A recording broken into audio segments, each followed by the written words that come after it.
Hello and welcome to another Tabletop Games blog Saturday review. The gallery was packed. People were chatting, holding glasses of champagne or plates with little aperitifs.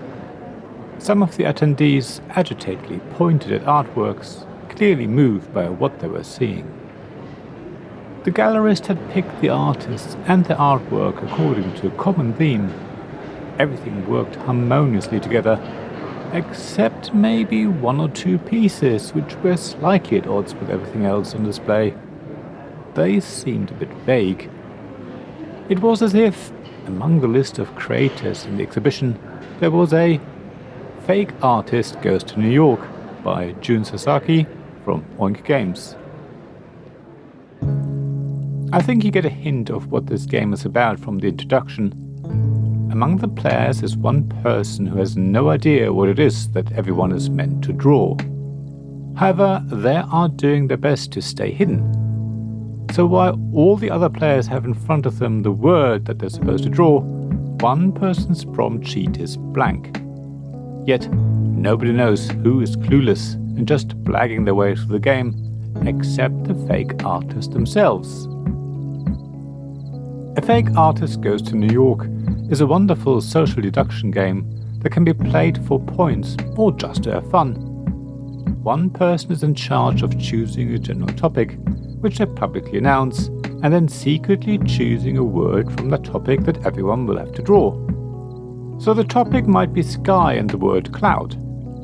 The player writes the word onto little dry erase tiles, one for each artist, except one, who will just have a cross on theirs. The tiles are shuffled, make sure you let the marker dry sufficiently first, and randomly handed out to players face down.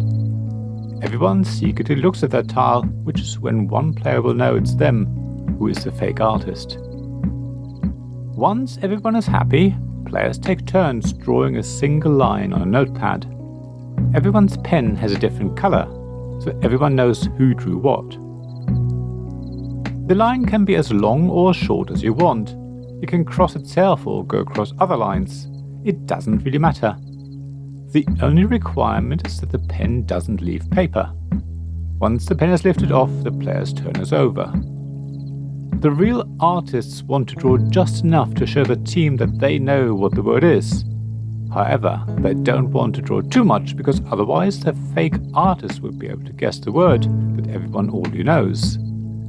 The fake artists will do their best to appear as if they know exactly what it is that everyone is drawing. Yet, they will most likely be rather non-committal, maybe drawing a very short line or copying something someone else drew. Of course, they will claim they know exactly what they're doing. While all this goes on, there will be a lot of table talk. Players will accuse each other of being the fake artist. They will point out how another player's line doesn't make any sense and that clearly they must be the fake. So, if the real fake artist can stir enough suspicion, chances are that the other players will believe them and start to mistrust the real artists on their team. Once everyone has drawn two lines, it's time to choose who they think the fake artist is. The player who chose the word will do a countdown, after which everyone needs to point at another player. Now the fake artist reveals themselves. If they have the most fingers pointed at them, they risk losing the round. However, they can redeem themselves if they successfully name the word that everyone was trying to draw. If they get it right, they win. Alternatively, if most fingers were pointed at the player who wasn't the fake artist, the fake wins. So there are plenty of chances for the fake artist to win, but playing against a group deserves a little advantage. If the fake artist does win, then the player who chose the topic and word wins along with them. That's actually quite an important point. It's not really the fake artist playing by themselves. The person choosing a topic and word probably wants to select something that is quite easy to draw and obvious. If they can find a word that makes it hard for the real artist to disguise what it is they're drawing, the fake artist gets another little advantage. It's a nice way of involving the player who basically sits out the round and watches everyone else draw. Now you can award points and go again, choosing a different player as the person who chooses the topic and word, or you can just ignore the points. A Fake Artist Goes to New York is the sort of game where points aren't important. In fact, it's better without scores. It allows you to have different people play every round. While someone makes cups of tea, someone else joins in. If you play with younger children, they can play one round, then leave and join in again later. What really makes the game fun is the table talk, the accusations and the desperate justifications for why someone drew a line the way they did. I'm not usually someone who likes social deduction or hidden traitor games, but because a fake artist stays hidden right until the end, you don't feel quite so exposed.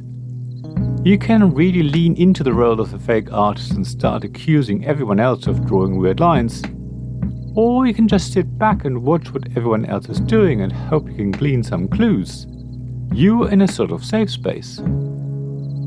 As a social deduction game, A Fake Artist Goes to New York does require quite a lot of players. That's unavoidable and made it quite hard for me to get it to the table. However, it's perfect for family gatherings or playing down the pub with your friends. It comes in a small box, making it easy to take with you and doesn't take long to explain.